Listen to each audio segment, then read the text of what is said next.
ഈ തലയെടുപ്പും ഈ പ്രതാപവും ഒക്കെ ഒന്ന് കണ്ടാട്ടെ. നേര് പറഞ്ഞാൽ പുതുശ്ശേരി തറവാട്ടുകാര് പണ്ട് കാലത്ത് ഈ വീട്ടിലിരുന്ന നാട് ഭരിച്ചിരുന്നത്. ആ, നല്ല പഴക്കമുണ്ടെന്നാ തോന്നുന്നത്. ഉണ്ടെങ്കിൽ എന്താ, ഈ കെട്ടിടത്തിന്റെ ഒരു ഉറപ്പ്. ആരാടാ? മൂപ്പരാണെന്നാ തോന്നുന്നു. ഞാനാ പിള്ളേച്ച, ചന്തുപണിക്കരാ.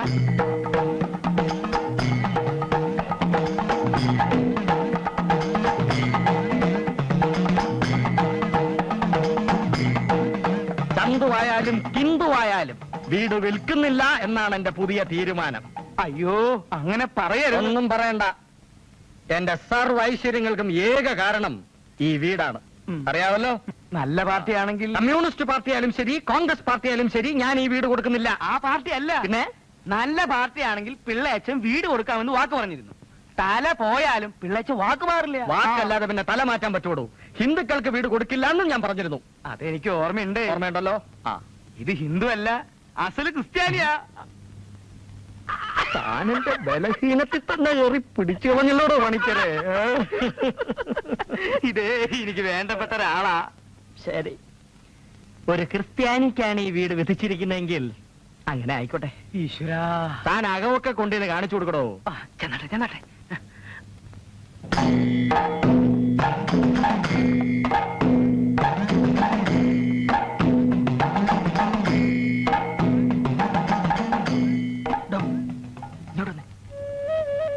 ആ തെണ്ടി അയ്യപ്പനോ മറ്റോ കാർ ഇങ്ങോട്ട് വരുന്ന കണ്ടോ? കാറ് കണ്ടു കാണും. പക്ഷെ ആ ചായക്കട മുമ്പിലെത്തിയപ്പോ ഞാൻ ഒന്ന് കുഴിഞ്ഞോ. ആരാ, എന്താ, എവിടേക്കാ എന്നൊന്നും പിടിയിട്ടുണ്ടാവില്ല. വല്ലവനും അറിയുന്നതിന് മുമ്പേ ഈ വീട് ആ കൊണാപ്പന്റെ തലയിൽ കെട്ടിവെച്ച് അഡ്വാൻസ് വാങ്ങിക്കടോ. ഇത് മിക്കവാറും നടക്കണം. പാട് കുറെ പെട്ട എന്റെ പിള്ളേച്ചാ. എങ്ങനെയെങ്കിലും നടക്കട്ടെ എന്ന് വിചാരിച്ചിട്ടാ, അല്ലാണ്ട് ഞാനൊന്നും ആഗ്രഹിച്ചിട്ടല്ലേ. ആ, മനസ്സിലായി.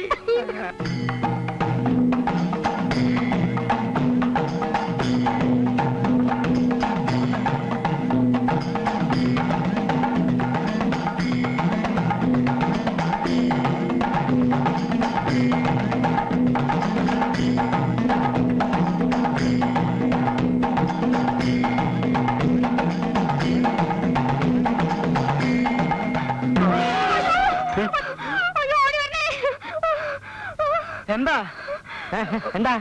വീട് നോക്കാൻ വന്നതാ. പൗലോച്ചൻ എന്താ ഓർക്കാപ്പുറത്തൊരു ഭൂതത്തിനെ കണ്ടാ പേടിച്ചു പോവില്ലേ? പോരാത്തതിന് ഈ വീട്ടിലാണെങ്കിൽ ഈ വീട്ടിലാണെങ്കിൽ അന്യരാദ്യമായിട്ട് അകത്ത് കയറുന്ന, അതുകൊണ്ട് പറഞ്ഞതാ. അമ്മേ, എന്റെ അമ്മ അല്ല, മോള്. എന്താ അമ്മേ ഒരു നിലവിളി കേട്ടല്ലോ? ഈ മനുഷ്യനെ കണ്ട് പേടിച്ചു പോയതാ. ഒരു മനുഷ്യനെ ഇപ്പോൾ ആദ്യമായിട്ടാണല്ലോ കാണുന്നത്. നേരാ, ഇതുവരെ ഞാൻ നിങ്ങളെയല്ലേ കണ്ടിട്ടുള്ളൂ.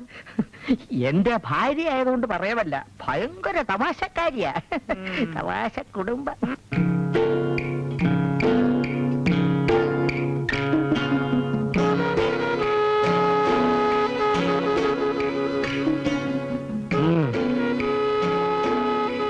ഒരു കാര്യം കലക്കാൻ പോകുമ്പോ നേരായ വഴിയെ പോകാൻ പാടില്ല. ഞാൻ പറഞ്ഞ പോയിന്റ് എനിക്ക് മനസ്സിലായോ? അതുകൊണ്ട് വളഞ്ഞ വഴിയെ പോകാം.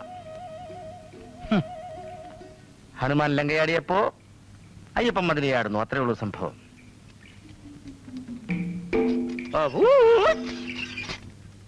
എങ്കിൽ പിന്നെ പൗലോച്ച മുതലാളി എന്നെ ഒരു മതിപ്പൂരാണ് പറഞ്ഞാട്ടെ. വേഗം പറഞ്ഞാട്ടെ. എന്തുവാ കാര്യം? ഇവിടെ നിന്ന് വശപ്പശയായിട്ടുള്ള നിലവിളി കേട്ടെന്ന് അബൂട്ടി പറഞ്ഞു. എന്ത് പറ്റി? ഒന്നും പറ്റിയില്ല എന്ന് പറഞ്ഞാൽ എങ്ങനെയാ? അബൂട്ടി കേട്ടതല്ലേ? ചേട്ടാ, ഇതെന്തൊരു ഗ്രഹപ്പെടാ അല്ലേ? സഹായം വല്ലതും വേണമെങ്കിൽ അറിയിക്കാം, അപ്പൊ ഇങ്ങോട്ട് ഉണ്ടാക്കിയാ മതി. എന്റെ മുതലാളിയുടെ വീട്ടിലൊരു പ്രശ്നം ഉണ്ടായ വിളിച്ചിട്ട് വേണോ മുതലാളി ഈ തോമയ്ക്ക് വരാൻ? മനസാക്ഷി ഇല്ലാതെ സംസാരിക്കരുത് മുതലാളി.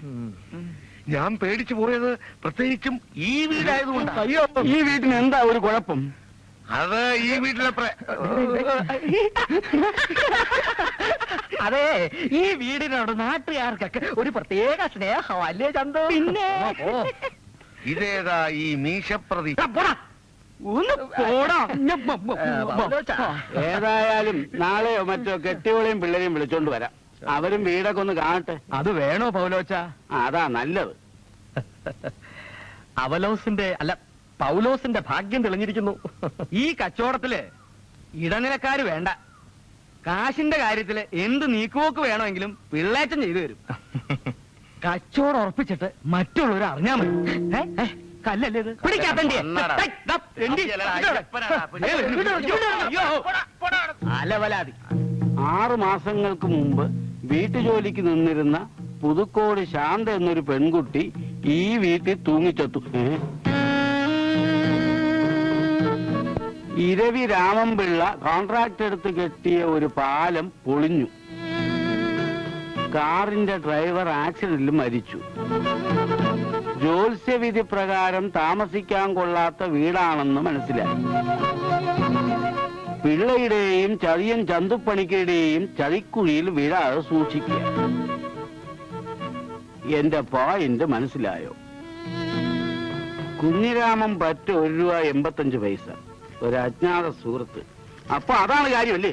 നുണ, ശുദ്ധ നുണ. ഇതാ ചായക്കടക്കാരൻ എരപ്പാട് എഴുതി പിടിപ്പിച്ചതാ. ഇപ്പൊ എനിക്കും പിടികിട്ടി ഇതിന്റെ പൊരുള്. നിങ്ങളെ കെട്ടിയോളും ഓടിക്കയറി വന്ന തോമായും വീടിനെ പറ്റി സൂചിപ്പിച്ചതിന്റെ അർത്ഥം എനിക്ക് മനസ്സിലായി. എടോ പണിക്കരെ, ചതിക്കാനായിരുന്നു താൻ എന്നെയും കൊണ്ടുവന്നല്ലേ? ദൈവദോഷം പറയല്ലേ പൗലോച്ച. പറയുന്ന ഒരു സംഭവം ഇവിടെ നടന്നിട്ടില്ല. ഞാൻ നാട്ടുകാരുടെ തന്നെ അന്വേഷിക്കട്ടെ. നാട്ടുകാര് അവന്മാര് വെറും നാറികളാ. പ്രത്യേകിച്ച് ആ ചായക്കടക്കാരൻ അയ്യപ്പൻ എമ്മ. താൻ ഒന്നും പറയണ്ടോ? വെറുതെ പെട്രോളിന്റെ കാശും കളഞ്ഞ് സമയവും മിനക്കെടുത്തി. താൻ അങ്ങോട്ട് വാ, തന്റെ മൂക്കടിച്ച് ഞാൻ പപ്പടമാക്കുന്നു. അപ്പോ ഞാൻ ഒരു കാര്യം ചെയ്യാം. മാറി നമുക്ക് മറ്റേ ഈ മുതലി അതും പോയി. നമുക്കപ്പോ മറ്റേ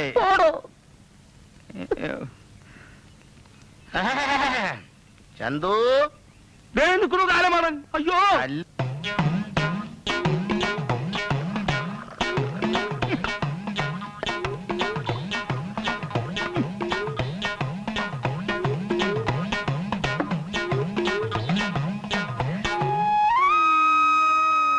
എന്നാൽ ഇത് ഇത്തിരി കട്ടിയാണേ. ചേട്ടാ, ഞാൻ ചെയ്യുന്നത് ഒരു സാമൂഹ്യ സേവനമാ, അറിയാമല്ലോ. ദേ ഇപ്പൊ തന്നെ എങ്ങാണ്ട് നിന്ന് വന്നൊരു നിരപരാധി, ഒരു നിപുണൻ, പുതുക്കോട് ശാന്തയുടെ പ്രേതത്തിന്റെ കയ്യിൽ നിന്ന് രക്ഷപ്പെട്ടോ? രക്ഷപ്പെട്ടു. പ്രേതത്തിന്റെ കാര്യം പറഞ്ഞത് ദാസമാഷ് കേൾക്കണ്ട. ദാസന്മാസിക്ക് കുട്ടികളെ പഠിപ്പിക്കാൻ അറിയാം. പക്ഷേങ്കിൽ ദുനിയാവിൽ ജിന്നും ചെയ്ത്താനില്ല എന്ന് പറയുന്നത് വെറും നോസ. ദാസമാഷ് അങ്ങനെ പറയുന്നുണ്ടെങ്കിൽ അതിൽ എന്തെങ്കിലും കാര്യം കാണും. അയ്യോ, എന്തോരം പുസ്തകങ്ങളാണ് ദാസമാഷ് വായിച്ചു കൂട്ടണത്. ജാസ്തി വായിച്ചാ പിരാന്ത് കൂടും. പോണോർന്ന് നിന്നോടല്ല, അയാളോടാ. എടോ, തനിക്ക് ദാസമാഷെ പറ്റി എന്തറിയാം? അങ്ങേരെ ഓരോ ലോകകാര്യങ്ങൾ പറയുന്ന കേട്ടാ നമ്മൾ അറിയാതെ മൂക്കത്ത് വിരൽ വെച്ചു. വെച്ചു. പോയിന്റ് മനസ്സിലായോ? എടോ, ഞാൻ പറഞ്ഞ പോയിന്റ് മനസ്സിലായോ? ഒന്ന് മനസ്സിലായി. മനസ്സിലായി. കുഞ്ഞിരാമേട്ടനോ? അയ്യപ്പ, നിനക്കെന്താ ഇരവിപ്പിള്ളിയോട് ഇത്ര വൈരാഗ്യം? തുടങ്ങി മതി വിസ്തരിച്ചത്. പരപര വെളുക്കുമ്പോ കയറി അങ്ങ് കുറ്റി അടിച്ചോളൂ. ചായ കുടിച്ചെങ്കിൽ വീട്ടിൽ ചെന്ന് കിടന്നൂടെ? വെറുതെ മനുഷ്യരെ കൊണ്ട് പരദൂഷണം പറയിപ്പിക്കാതെ. ഭാഷ കുളി കഴിഞ്ഞോ മോളെ? ഇല്ല, പല്ല് തേക്കുന്നേ ഉള്ളൂ. പിന്നെ വെളിച്ചെണ്ണ കുപ്പി കണ്ടില്ല എന്ന്. അടുക്കളയിൽ ഇച്ചിരി എടുത്ത് കൊടുക്കായിരുന്നു. കൊടുത്തല്ലോ. മിടുക്കി. ഇഡ്ഡലി എടുത്ത് വെക്ക്. എന്ത് ചെയ്യും? പാല്. പാലേ. ഒരു5 ഇഡലിയും കൂടി എടുത്ത് വയ്യടി. 3 ഇഡലി കൂടുതൽ ദാസമാസ്റ്റർ കഴിക്കില്ല. മിടുക്കി. കള്ളി. വെള്ളം ചേർക്കാത്ത പാലാ.